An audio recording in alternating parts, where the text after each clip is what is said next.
On va commencer. Aujourd'hui, on va entamer. Bonjour tout le monde d'abord. Aujourd'hui, vous m'entendez, j'espère. Oui, Apparemment, il y a des gens qui n'entendent pas. Je ne sais pas. Abdallah, Abdallah,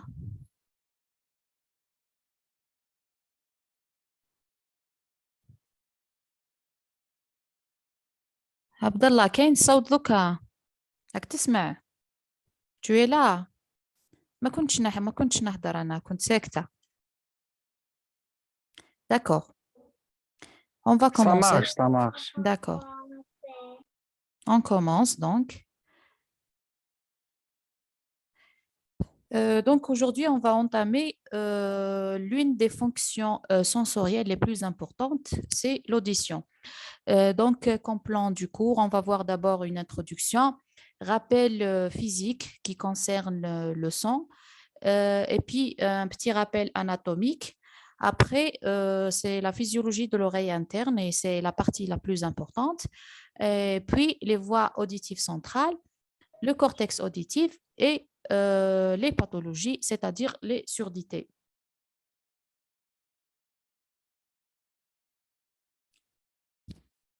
Comme introduction, donc l'audition pour l'espèce humaine, c'est la plus perfectionnée des fonctions de relation avec l'environnement. Elle permet, avec l'organe de l'audition qui est l'oreille, d'analyser et différencier les sons. Cette capacité de perception auditive repose sur un petit groupe de cellules réceptrices situées dans l'oreille interne au niveau de la cochlée. C'est les cellules ciliées internes.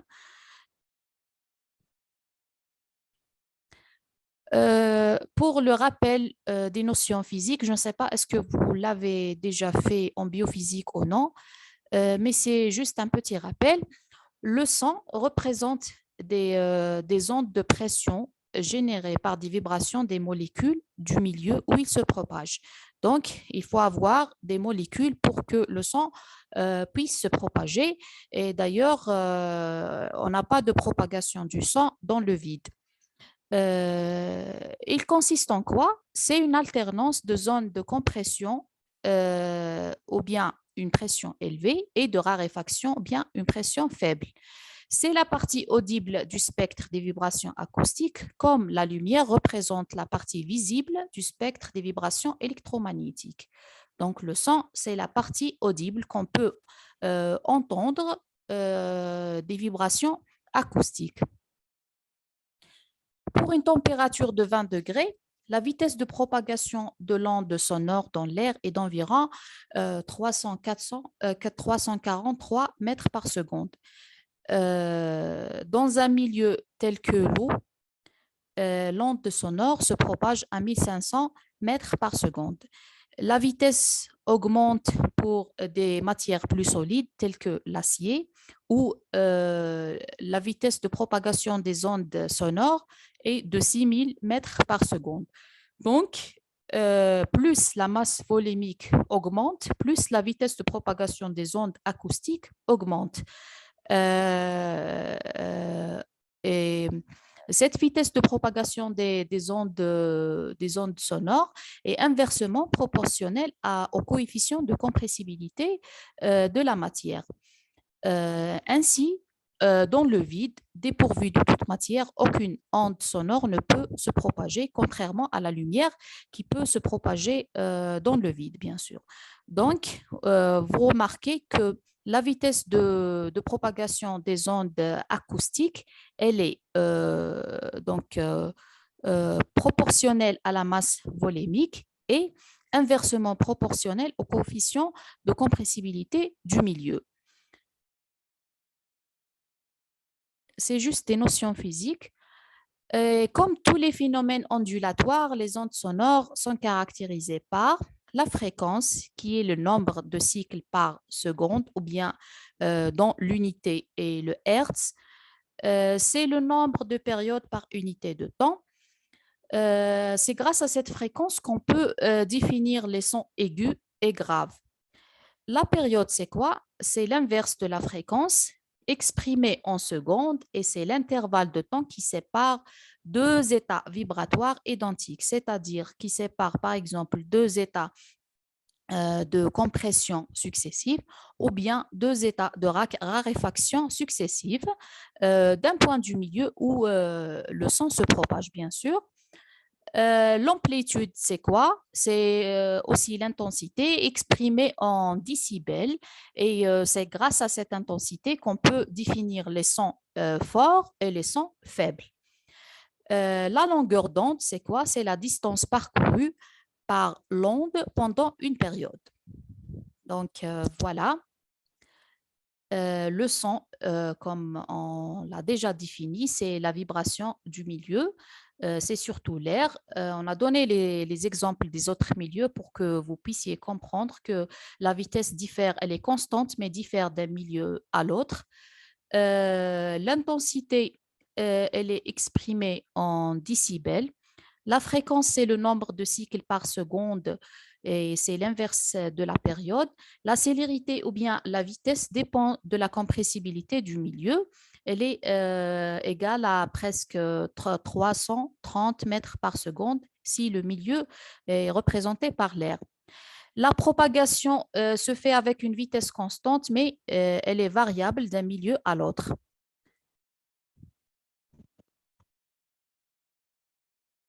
Donc voilà, c'est l'alternance des ondes de compression et de raréfaction. C'est une zone de compression, raréfaction, une zone de compression, raréfaction, une zone de compression. C'est l'alternance.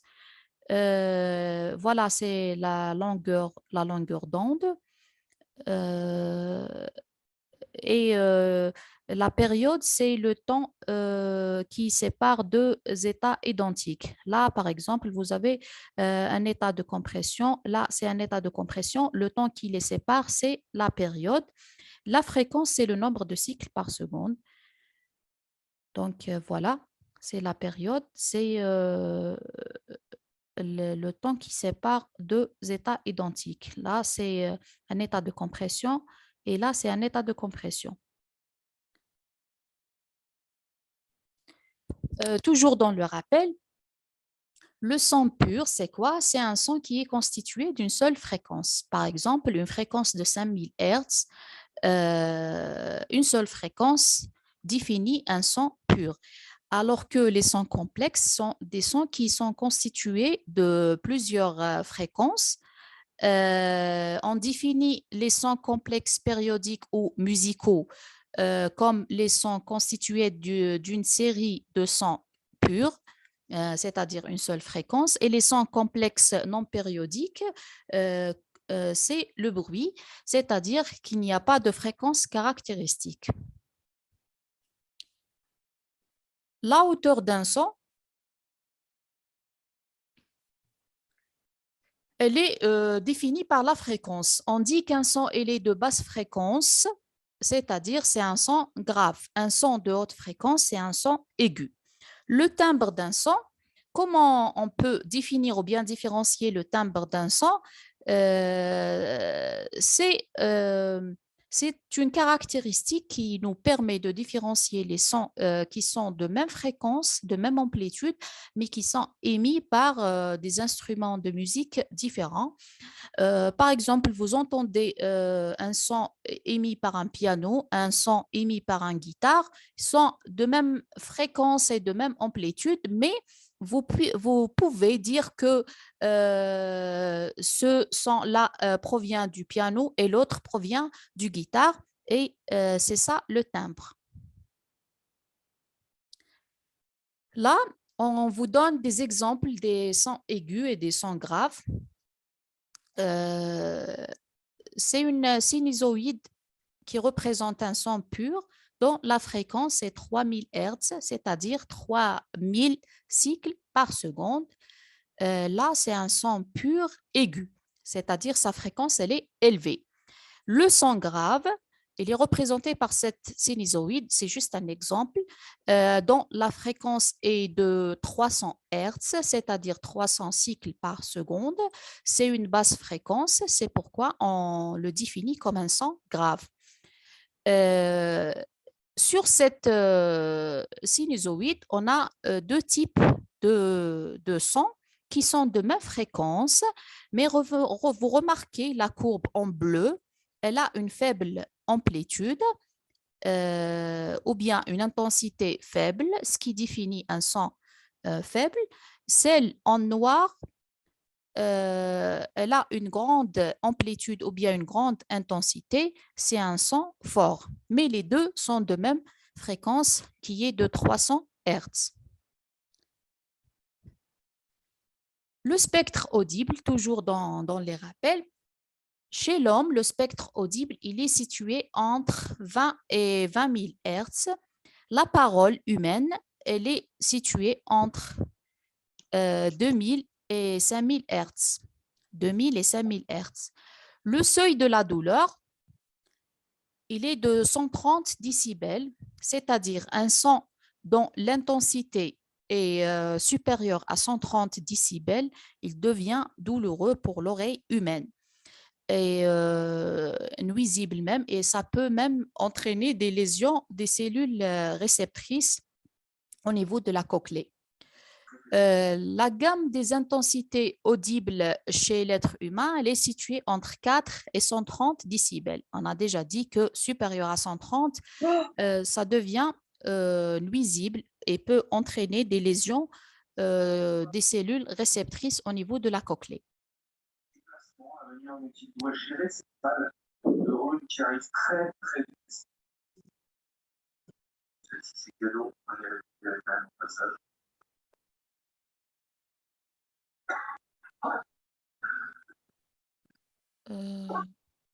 Est-ce qu'il y a quelqu'un qui a activé son...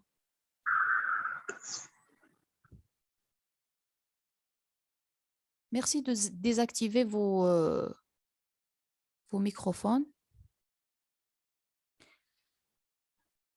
Voilà, c'est un schéma représentatif. Là, c'est les intensités et là, c'est les fréquences. Voilà le spectre de la parole. Et vous remarquez, une intensité supérieure à 110 représente une intensité qui est à risque pour les cellules réceptrices au niveau de la cochlée.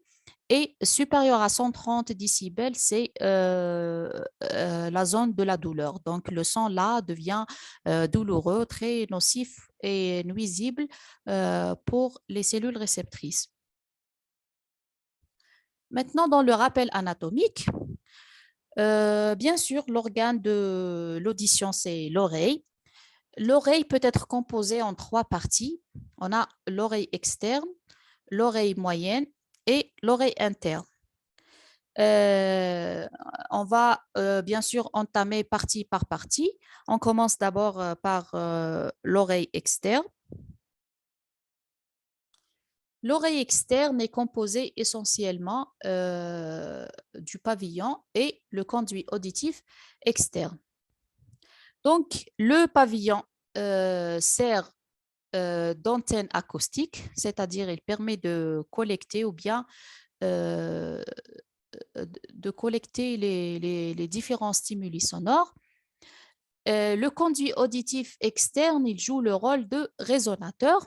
C'est quoi résonateur? C'est-à-dire qu'il permet un gain de pression ou bien l'amplification de la pression qui fait que la pression au niveau de la membrane tympanique soit plus élevée qu'à l'entrée du conduit et c'est une condition nécessaire pour la transmission, bien sûr, des vibrations sonores jusqu'à l'oreille interne. Donc, les rôles de l'oreille externe, on a la collection du son et le gain de pression assuré par le conduit auditif externe et la localisation des sources sonores. Comment l'oreille externe peut localiser les sources sonores? Ceci est dû à la différence du temps d'arrivée du stimulus sonore aux deux oreilles.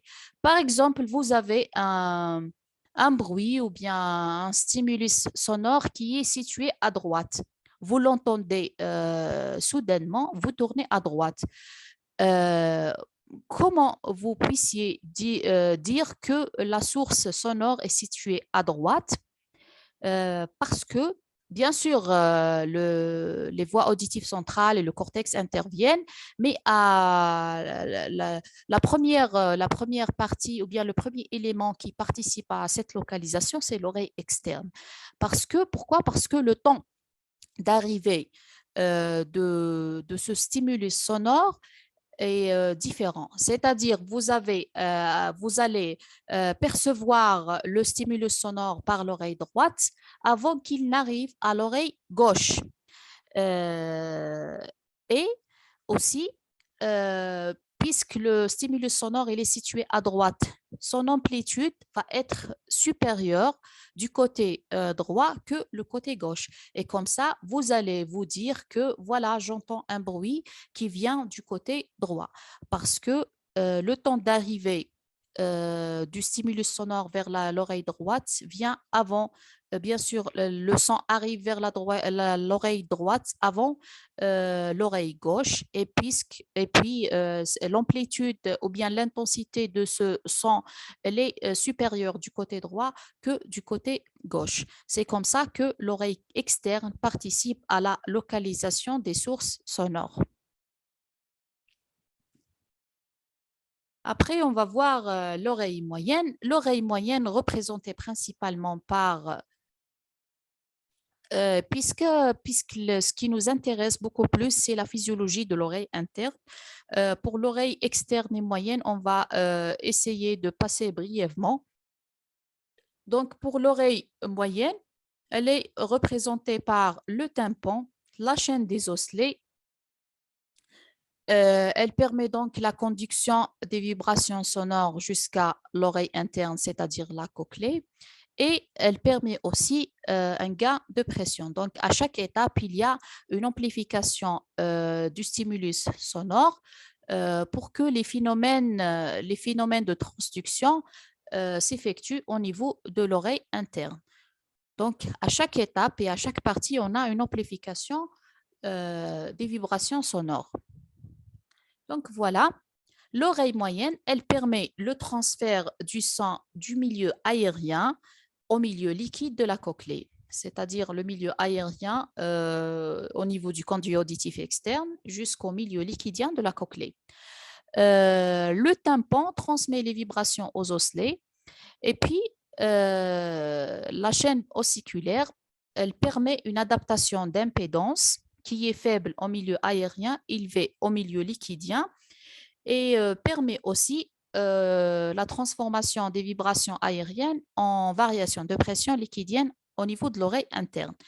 On a déjà dit que le conduit auditif externe, quand il collecte les sons, il va permettre donc l'augmentation de la pression au niveau du tympan.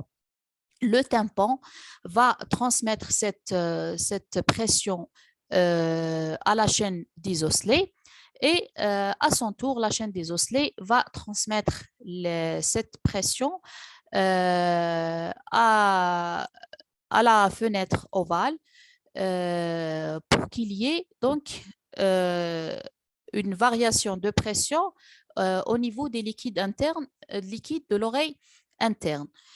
C'est quoi impédance? Donc, c'est quoi impédance? L'impédance, c'est la résistance. Bien sûr, la résistance à la propagation des vibrations acoustiques, elle est faible en milieu aérien et élevée en milieu liquide. Donc, s'il n'y a pas cette adaptation de cette impédance ou bien cette résistance, il n'y aura pas des mouvements des liquides de l'oreille interne et par conséquent, il n'y aura pas de phénomène de transduction. Donc, la chaîne ossiculaire, elle permet d'adapter cette impédance. Donc, comme si elle permet d'augmenter la pression au niveau de la fenêtre ovale pour qu'il y ait bien sûr une variation de pression pour les liquides et par conséquent un mouvement des liquides de l'oreille interne. Donc, pour récapituler, du conduit auditif externe, les vibrations sonores sont transmises à l'oreille interne par l'oreille moyenne qui joue le rôle de conducteur des vibrations. L'ensemble, membrane du tympan, marteau, enclume et étrier, c'est les osselets de l'oreille moyenne, vont transmettre ces vibrations à la fenêtre ovale. La fenêtre ovale, c'est la fenêtre par laquelle l'oreille moyenne communique avec l'oreille interne.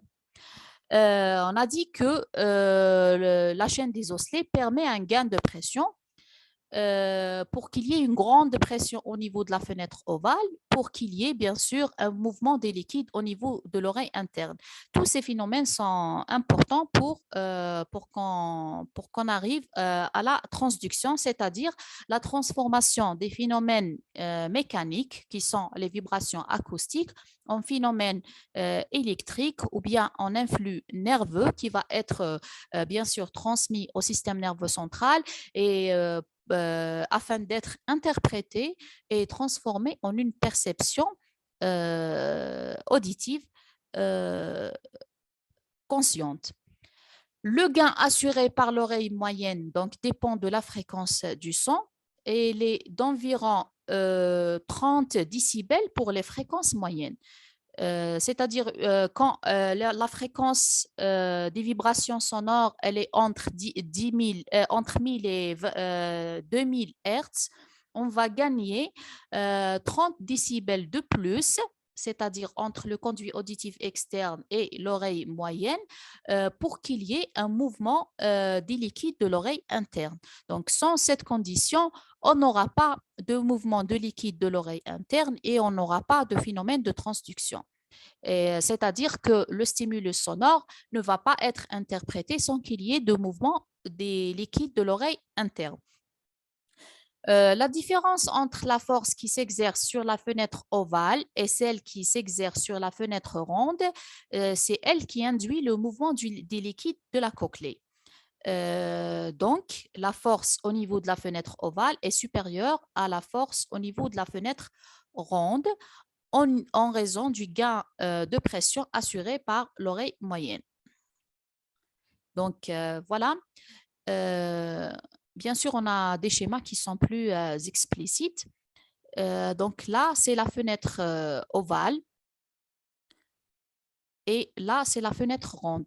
C'est à travers ces deux fenêtres que l'oreille moyenne communique avec l'oreille interne.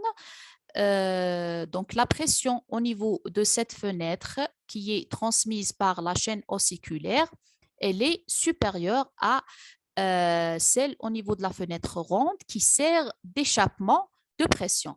Donc, une pression élevée à ce niveau va entraîner donc le mouvement des liquides et l'échappement de pression par la fenêtre ronde.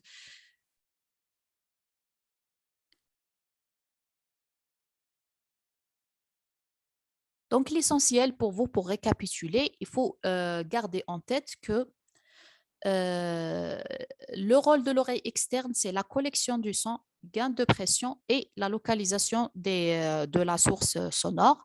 Pour l'oreille moyenne, son rôle, c'est la conduction des vibrations sonores ou bien des phénomènes mécaniques à l'oreille interne et le gain de pression. Toujours, il faut que la pression au niveau de la fenêtre ovale soit supérieure à celle au niveau de la fenêtre ronde pour qu'il y ait un mouvement des liquides de l'oreille interne. Donc voilà, le son arrivé au niveau du tympan avec une pression élevée assurée par le conduit auditif externe va être transmis à la chaîne des osselets jusqu'à l'étrier. Puis, cette pression élevée au niveau de la fenêtre ovale, qui est donc située à la rampe vestibulaire, elle est supérieure à la pression au niveau de la fenêtre ronde qui est à la base de la rampe tympanique va induire donc un mouvement des liquides de l'oreille interne entre la fenêtre ronde, la fenêtre ovale et la fenêtre ronde. Et ce sont les phénomènes mécaniques qui s'effectuent au niveau de l'oreille interne. C'est le premier volet de la physiologie de l'audition au niveau de l'oreille interne. Et puis, ultérieurement, on va entamer les phénomènes électriques. Le rôle de la trompe de Stache, qui est située toujours dans l'oreille moyenne, c'est quoi? Elle permet d'égaliser la pression sur les deux faces du tympan. C'est une condition nécessaire à une bonne sensibilité aux stimulations sonores. Donc, après avoir augmenté la pression au niveau du tympan pour pouvoir la transmettre à la chaîne des osselets et assurer un autre gain de pression, le rôle de la trompe d'Eustache, c'est d'égaliser cette pression de part et d'autre du tympan pour assurer une meilleure sensibilité aux stimulations sonores. Et on arrive à l'oreille interne. Bon, il m'indique que la réunion va terminer.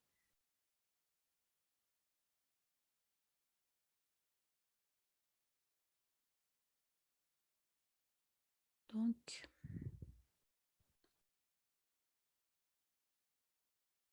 je m'excuse.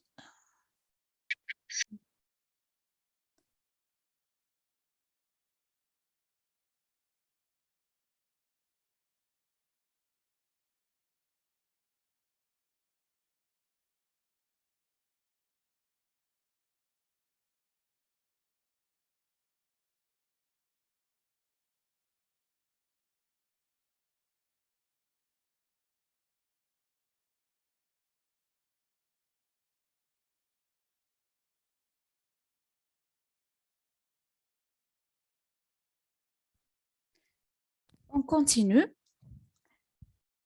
Je ne sais pas, est-ce que vous arrivez à comprendre ou bien je suis trop rapide? Merci de me répondre.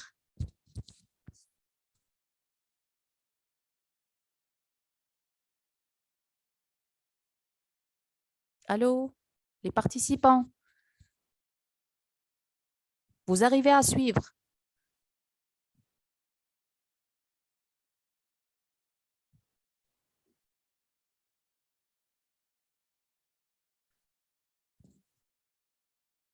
D'accord, c'est bien. Et si vous avez des questions, bien sûr, vous pouvez les écrire en commentaire.